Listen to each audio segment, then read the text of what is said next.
Bonjour, je m'appelle Lohan Tricot, je suis un lycéen de Bordeaux et aujourd'hui je vais vous expliquer comment n'importe qui sait coder peut commencer le machine learning avec du TensorFlow et résoudre des problèmes qui il y a 10 ans nécessitaient un doctorat.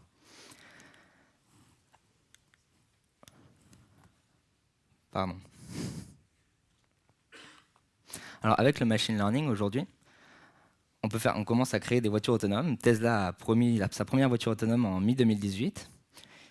Je suis sûr que vous avez aussi entendu parler d'une appli qui s'appelle Prisma, qui permet de prendre le contenu d'une photo, le style d'une autre photo et de les combiner pour faire une nouvelle photo. C'est assez impressionnant comment ça marche. Et aussi récemment, des chercheurs de Stanford ont utilisé des réseaux de neurones pour décrire des images, créer une description complètement automatiquement à partir de réseaux de neurones et d'images. Seulement, ça ne marche pas à tous les coups. Je suis sûr que si je demande à n'importe qui d'entre vous ce qui se passe dans cette image, vous allez me répondre un bébé avec une brosse à dents. Seulement, le machine learning ne marche pas tout à fait bien. Donc, à cause de ce genre de choses, le machine learning est souvent considéré comme très difficile. Personne ne sait vraiment expliquer comment est-ce qu'une voiture autonome marche. Et aussi, pas forcément très fiable, un peu magique, parce que voir ça en prod serait un peu affolant. Donc aujourd'hui, je vais essayer de détruire cette réputation. Je vais essayer de vous prouver que le machine learning, c'est facile. Et quand on comprend que c'est facile, on comprend que ce n'est pas du tout magique et ça peut tout à fait être fiable. Je vais essayer de faire ça à travers l'exemple simple de différencier les chiens et les chats. Donc on va dire qu'on a des photos, on a des milliers de photos de chiens et de chats, on a des milliers de labels associés à ces photos. C'est-à-dire qu'on sait si une photo est un chien ou une photo est un chat. Et à partir de ça, on va essayer de créer une sorte de modèle de machine learning qui va être capable de faire ça automatiquement en suivant. C'est-à-dire qu'on va lui donner des nouvelles images de chiens et de chats.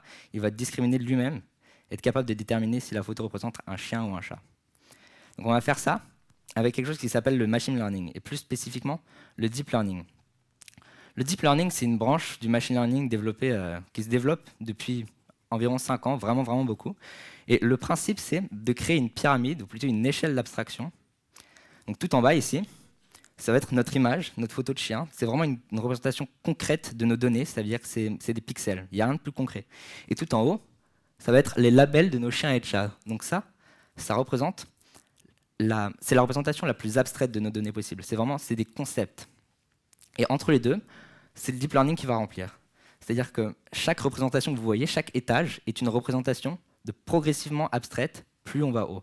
La première représentation ici, au deuxième étage, ça pourrait être, on ne sait pas du tout ce que c'est, mais ça pourrait être, par exemple, le réseau de neurones qui commence à détecter des poils, des angles, des traits. Et ensuite, il va combiner tout ce qu'il détecte pour créer des pattes, des griffes, des yeux, des oreilles. Et finalement, il va créer des corps. Et à partir de ces corps, il va être capable de dire si c'est un chien ou un chat.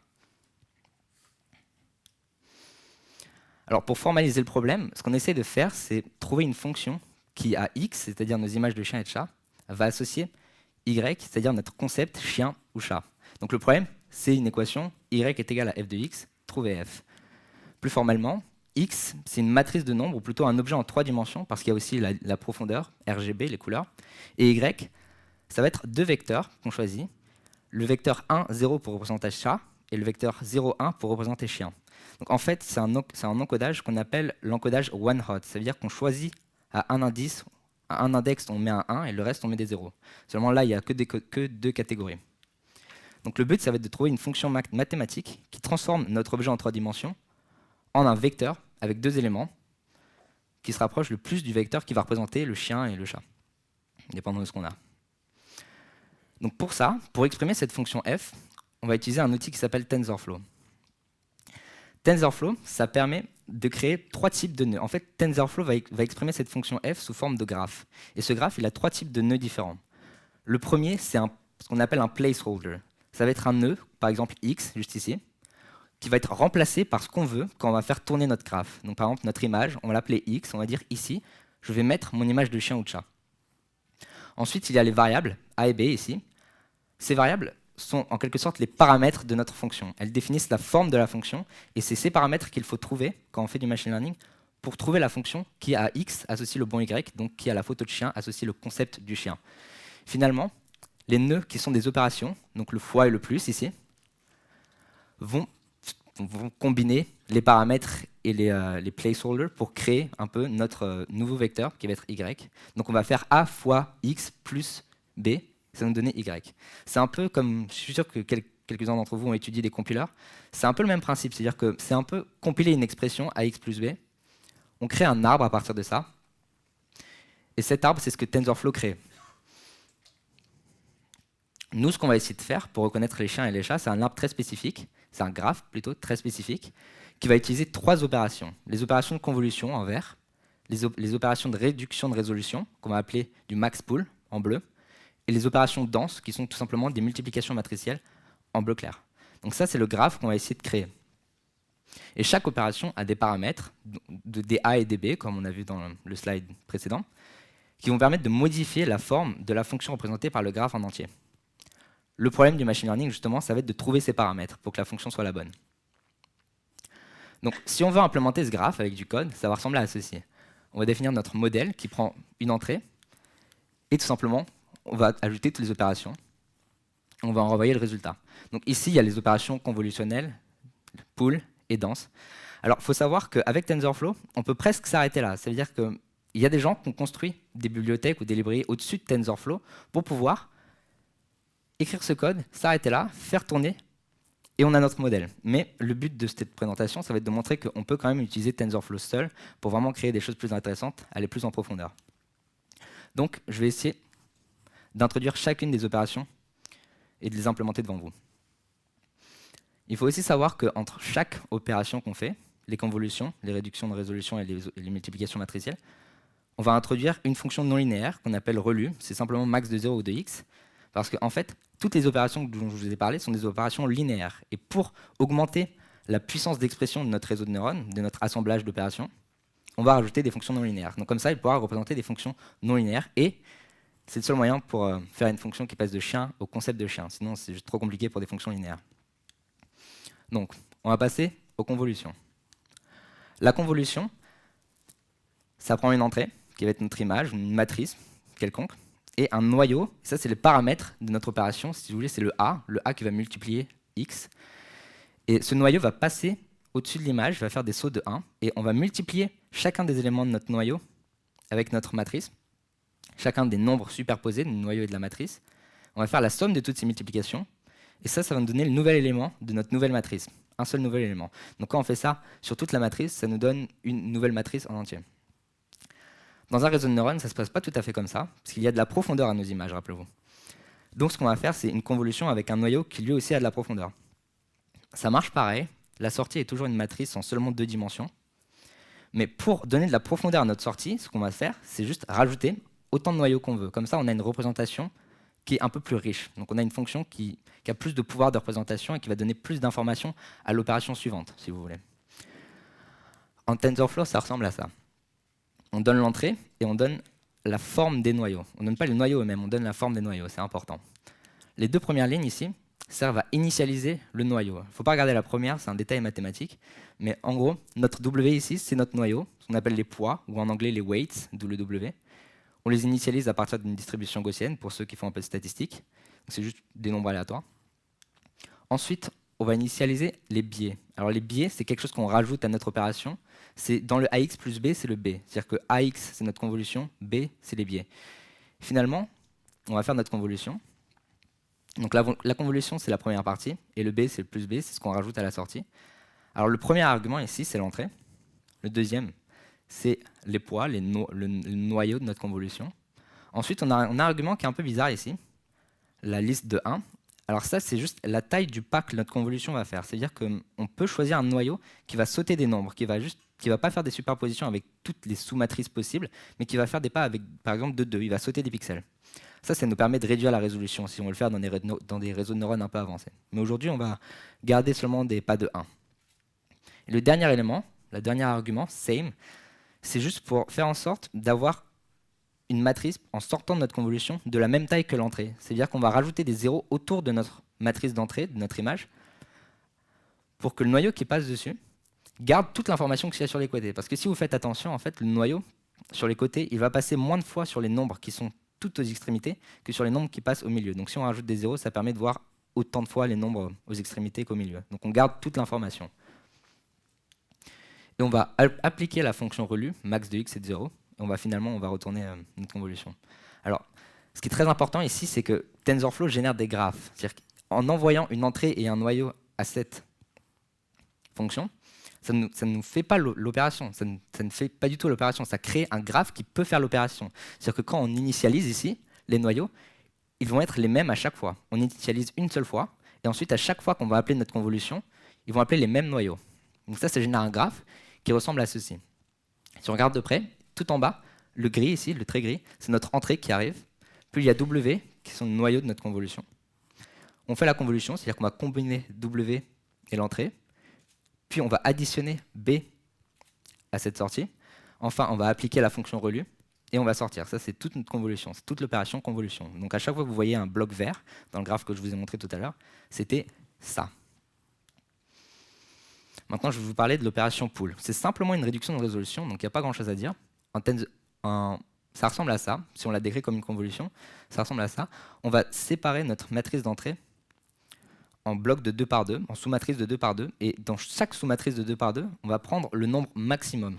Donc si on le met après une convolution, intuitivement, ça veut dire que notre noyau de convolution va détecter des sortes de formes, et celui qui détecte le plus fortement une forme, il va avoir une sortie très puissante, il va avoir un gros nombre en sortie, et le max pool, il va regarder la convolution qui a détecté le plus fortement quelque chose, il va dire cette information je la veux, le reste, je jette. Donc, dans chaque sous-matrice de 4, on prend le nombre, le signal le plus fort. Et le reste, on jette.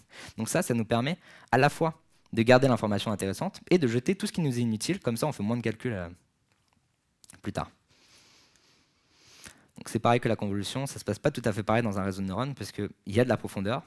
Mais la profondeur, tout ce qu'on fait, c'est qu'on l'ignore. C'est-à-dire qu'on va uniquement réduire la largeur et la hauteur. C'est-à-dire que si on a n matrices en profondeur, on aura toujours une matrice en profondeur, mais si on a du 64 par 64, on finira avec du 32 par 32. Pour l'implémenter en TensorFlow, c'est très très simple. On appelle juste la fonction de TensorFlow. Alors le premier argument, c'est l'entrée. Les deux suivants, alors c'est un peu la même chose que la convolution, mais alors le premier argument ici, le 1, 2, 2, 1, le premier, ça va décrire de combien on réduit la résolution dans chaque dimension de notre entrée. Alors il faut ignorer la première dimension, je vous en parlerai plus tard, mais le 2, 2, 1, du coup, les premiers deux, les deux, ça représente la largeur et la hauteur, et le 1 suivant, c'est la chaîne RGB, si vous voulez, c'est la profondeur de l'image, et on ne veut pas réduire la résolution de la profondeur, donc on va juste laisser à 1. Finalement, la deuxième liste, c'est la même chose que pour la convolution, c'est de quelle part on fait, c'est-à-dire qu'on pourrait se débrouiller pour avoir, au lieu d'avoir des sous-matrices de 2 par 2, on peut avoir des sous-matrices de 3 par 3, par exemple, et on peut avoir de l'intersection sur ces sous-matrices. C'est-à-dire qu'on peut décider de faire une réduction de résolution qui n'a pas vraiment de sens parce qu'on peut regarder les mêmes nombres plusieurs fois. Donc là, on veut garder un pas de 2, comme ça on fait des sous-matrices de 2 par 2, et on saute à chaque fois autant qu'il faut pour voir les nombres une fois chacun.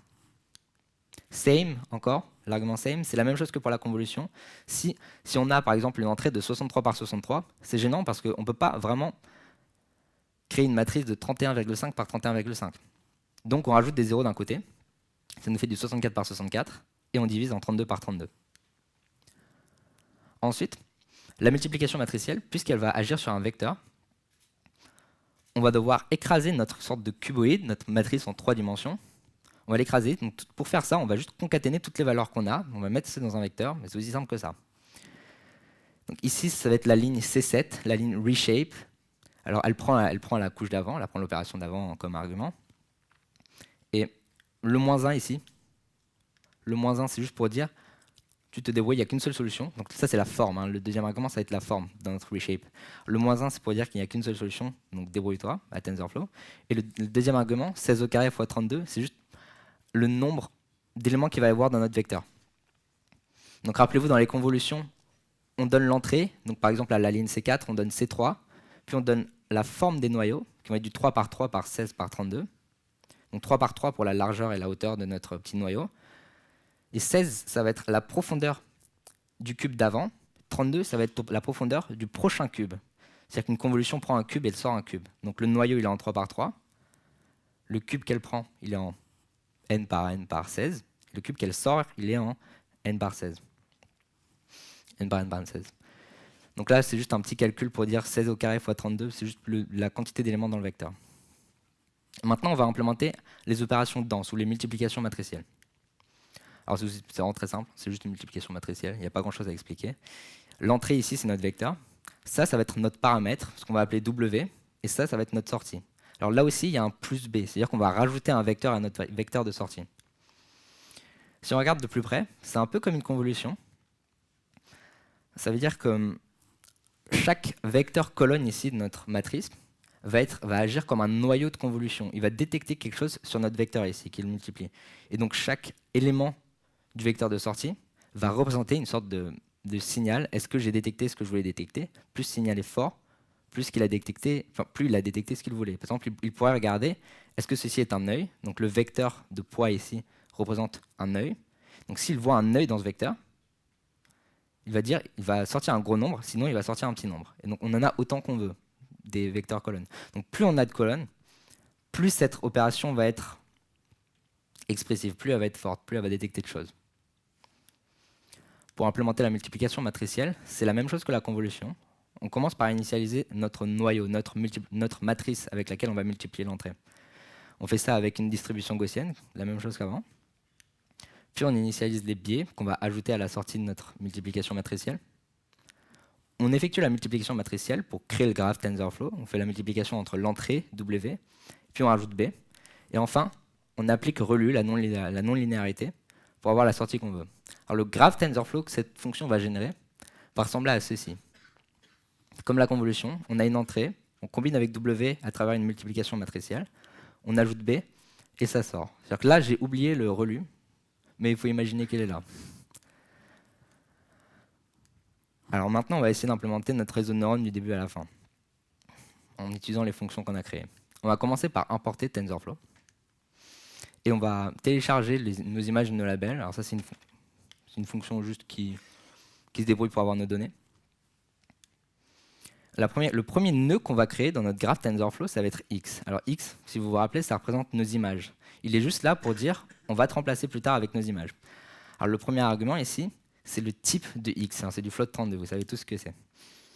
Et le deuxième argument, ça va être la forme de X. Alors le none ici, c'est juste pour dire, on va traiter plusieurs images en même temps. Donc on ne sait pas combien on va te donner d'images dans cette fonction, mais on va t'en donner plusieurs. Le 64 par 64 par 3, c'est l'image, c'est la résolution de l'image. 3, c'est la profondeur RGB. F de x, ça va être la fonction modèle qu'on a créée tout à l'heure. On lui donne comme entrée x, et elle nous ressort le graphe TensorFlow. Et y, ça va être les labels. Alors c'est aussi un placeholder, ça veut dire qu'on va lui donner les labels qui correspondent aux images qu'on a données en x. Et son but, ça va être de se débrouiller à partir de x et y pour trouver f de x. Donc maintenant, on va parler de l'apprentissage de notre réseau de neurones. On va essayer de trouver les paramètres w et b qu'on a initialisés aléatoirement pour que f de x nous donne quelque chose de vraiment proche de y, parce que c'est ce qu'on veut au final.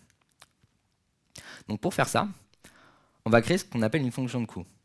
Cette fonction de coût, elle va décrire la différence entre ce qu'on a et ce qu'on veut. Alors ce qu'on a, c'est, on va donner une image à notre réseau de neurones, et il va nous sortir, ça c'est 50% un chien, 50% un chat. Il n'est pas sûr, il donne des probabilités. Et nous, on sait ce que c'est la vérité à travers y, et donc on va faire la différence entre ce qu'on a réellement avec notre réseau de neurones et y. On va calculer cette différence, donc c'est une sorte de distance. On va la mettre au carré, comme ça on est sûr qu'il n'y a pas de nombre négatif. Et notre but, du coup, ça va être de minimiser cette fonction. Plus la différence est petite, plus notre réseau de neurones a raison. Pour minimiser une fonction, je vais vous montrer un petit pseudo-algorithme. Alors là, la fonction en rouge, c'est la fonction x carré. Est-ce que quelqu'un peut me dire ce que représente le trait bleu ici? La tangente, exactement. Et la tangente, elle est calculée. Le coefficient directeur de la tangente, c'est le nombre dérivé. Donc en fait, si on regarde, le nombre dérivé nous donne de l'information sur la pente de la fonction, là où on est. Il nous dit ça descend vers la gauche. Alors si on a envie de minimiser une fonction, c'est super parce qu'on sait que ça descend vers la gauche. Donc on va calculer la dérivée. Et vu que la dérivée, mathématiquement, elle pointe vers là où ça monte, si elle est positive, on sait qu'en augmentant x, on va augmenter f de x. Donc on va faire x est égal à x moins la dérivée de x, la dérivée de f de x. Donc ça va nous minimiser notre fonction. Donc le pseudo-algorithme est le suivant. On initialise nos paramètres aléatoirement, comme on l'a fait dans nos fonctions convolutionnelles et denses. Puis on va faire ça autant qu'il faudra, on va itérer, calculer la dérivée de la fonction de coût par rapport aux paramètres. Donc quelle est la pente? Vers où est-ce que cette fonction de coût descend? Et maintenant, P est égal à P moins cette dérivée, multiplié par un nombre qu'on va appeler eta. Alors eta, c'est juste une sorte de vitesse d'apprentissage, ça nous permet de choisir la taille du pas qu'on fait. Intuitivement, cet algorithme, il correspond un peu à prendre une vallée qui va représenter notre fonction de coût, jeter une boule dedans, et regardez, cette boule, elle va descendre en suivant la pente. Alors c'est exactement la même chose. D'ailleurs, si on a une jolie illustration ici, une descente gradiente sur une fonction carrée à 2 dimensions. À chaque étape, elle va descendre un peu plus vers le minimum. En réalité, quand on a un réseau de neurones, on n'a pas seulement 2 dimensions, on a autant de dimensions qu'on a de paramètres. Donc si on a 4 millions de paramètres, ce qui est assez petit pour un réseau de neurones, ça commence à devenir difficile à visualiser, ce genre de choses. C'est une autre illustration qui est très jolie. C'est une vallée, là aussi, on jette une boule et ça descend. Pour implémenter ça en TensorFlow, c'est très simple, on va juste commencer par implémenter la fonction de coût. Alors ici, j'utilise une fonction de coût un peu différente, c'est-à-dire que ce n'est pas c de p moins y au carré, non, f de x moins y au carré, c'est pas tout à fait ça, c'est une fonction qu'on appelle la cross-entropie, elle est tirée de la théorie de l'information, alors il n'y a pas besoin de savoir grand-chose, c'est juste qu'elle aussi, c'est une distance entre ce qu'on veut et ce qu'on a. C'est f de x, c'est moins f de x fois log de y. Alors, cherchez pas à savoir pourquoi ça marche, hein. C'est un peu de maths, quoi. Les deux arguments qu'on a, du coup, les logits, ce qu'on appelle les logits, c'est la sortie de notre réseau de neurones, c'est f de x. Et les labels, c'est nos labels, c'est y. Donc ça calcule notre coût. Et pour minimiser notre coût, pour implémenter ce qu'on appelle la descente gradiente, le pseudo-algorithme que je vous ai montré, on va simplement appeler une fonction de TensorFlow qui va créer un optimisateur. Alors ça, c'est une sorte de... Un optimisateur, il va utiliser la descente gradiente et il va faire quelques modifications pour que ça aille plus vite. Mais c'est tout ce qu'il y a besoin de savoir.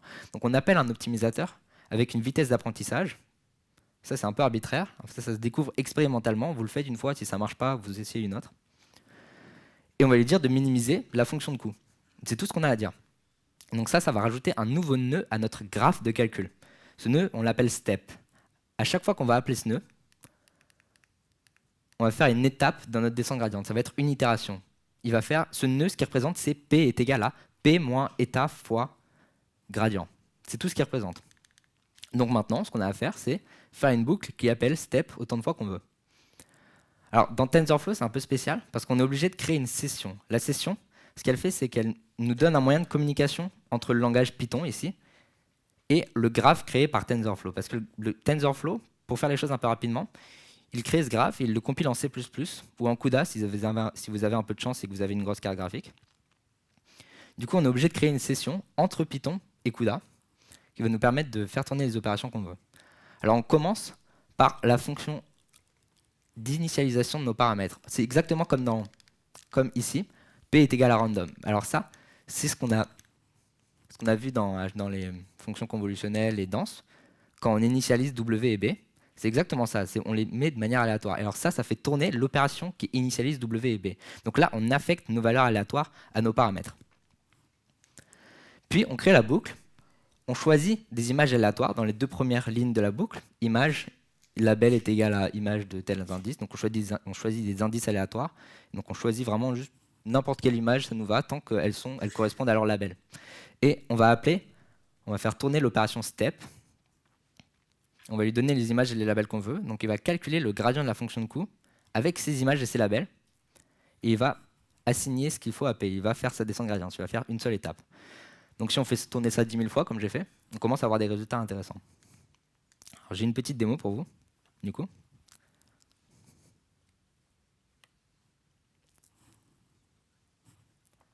2 petites secondes.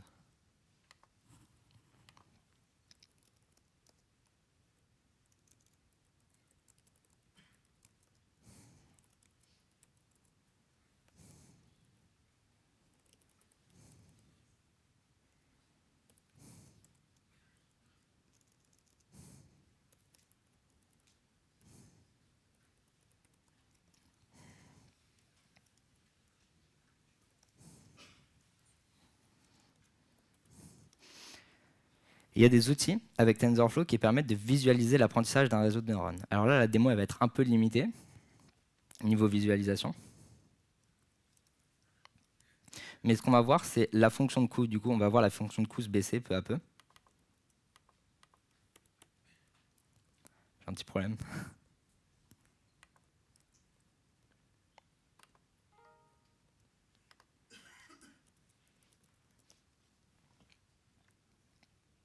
Vous pouvez me poser des questions pendant que je travaille, parce que pour le coup, je le sens mal.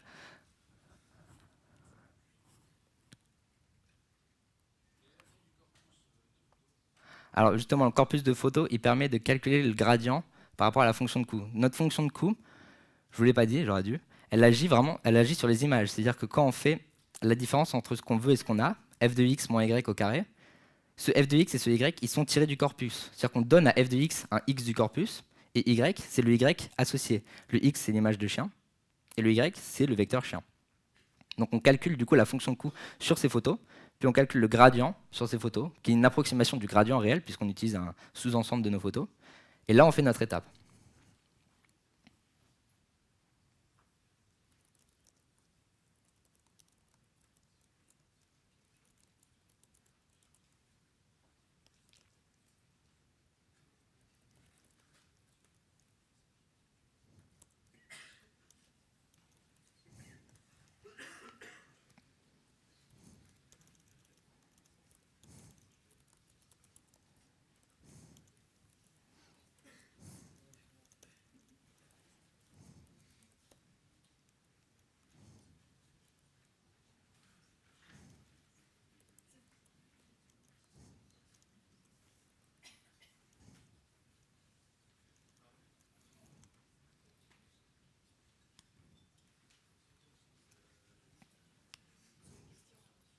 Oui.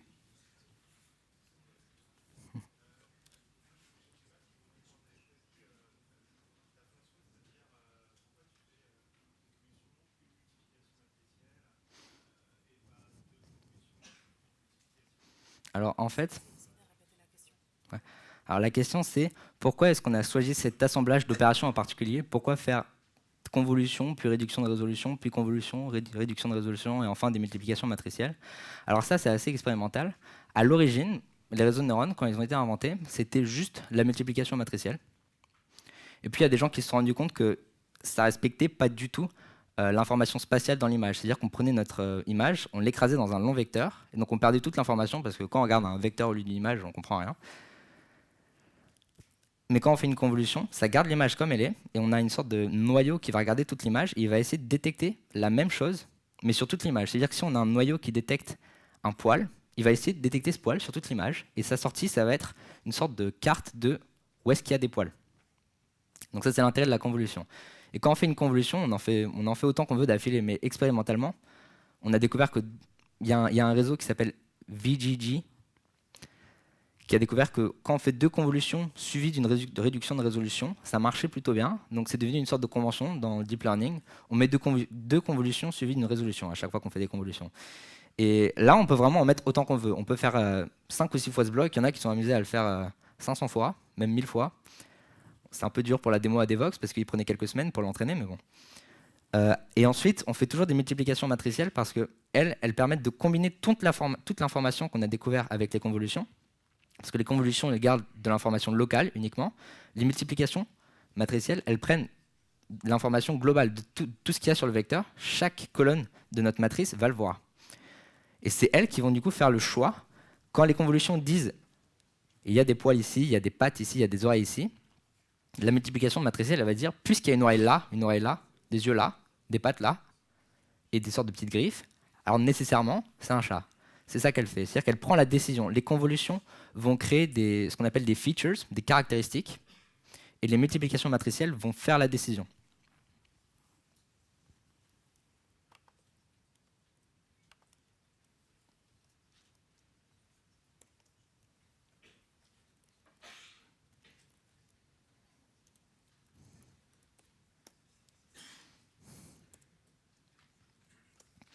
Alors voilà, ça va marcher, je pense.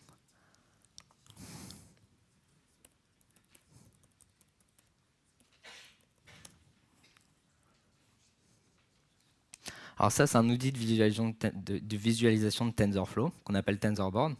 Ici, les deux onglets, ça représente la précision de notre réseau de neurones et la fonction de coût de notre réseau de neurones. C'est un peu mal fait, parce qu'il y en a deux en même temps. Mais si vous regardez la seule courbe qui est bien faite ici, ça représente au cours du temps comment est-ce que notre réseau de neurones évolue. Alors au tout début, il ressemble vraiment à rien. Il a 10% de précision. Je ne sais même pas comment il fait, puisqu'il y a seulement deux choix. Logiquement, il devrait être à 50%. Euh, mais après, il se débrouille, il va jusqu'à quand même jusqu'à 90%, ce qui est plutôt impressionnant pour une petite démo comme ça, qui dure avec 10 minutes d'entraînement. Si on le pousse vraiment au bout, si on prend des réseaux de neurones développés par... ce qu'on peut faire, c'est qu'on peut prendre des réseaux de neurones qui ont été entraînés sur des jeux de données géantissimes, avec 16 millions d'images, un jeu de données qui s'appelle ImageNet. Il n'y a pas que des chiens et des chats, il y a aussi des voitures, des bâtiments, il y a vraiment de tout. Mais les convolutions qui ont été développées pour découvrir des caractéristiques, elles sont vraiment parfaites. Elles sont entraînées pour détecter tout ce qui se passe. Donc, elles vont créer des représentations, dont je vous ai parlé au début, qui sont des représentations un peu abstraites de nos images, qui vont contenir toute l'information qu'il nous faut de manière presque interprétable. Ça veut dire que nos pixels, ils ne sont pas du tout interprétables. Le fait qu'il y ait un 5 à cet endroit-là, ça ne veut rien dire. Mais le fait qu'il y ait un 5 pour un neurone particulier qui détecte les yeux, ça veut dire qu'il y a un œil ici. Donc c'est interprétable humainement presque. Et on peut entraîner du coup un minuscule réseau de neurones sur les représentations qui sont données par ce géant mastodonte de réseau de neurones créé par Google. Et à partir de ça, on peut obtenir des 99%. Ça veut dire qu'un ordinateur peut être complètement sûr que ce qu'il a devant lui, c'est un chat. Voilà, c'est tout.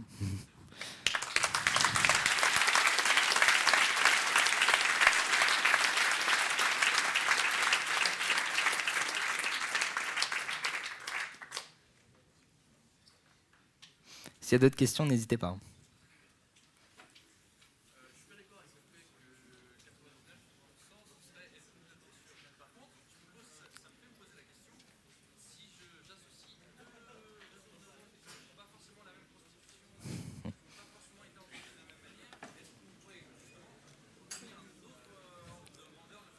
Alors absolument. Alors déjà, 99%, vous avez raison. On ne peut pas vraiment faire un produit avec ça parce que le 1% des choses fausses peut mener à des choses terribles. C'est-à-dire que si on essaie de classifier, si on essaie de faire un diagnostic de cancer, on se trompe sur quelqu'un, on peut lui coûter la vie. Donc c'est vrai qu'il faut pas 99%, c'est pas particulièrement impressionnant.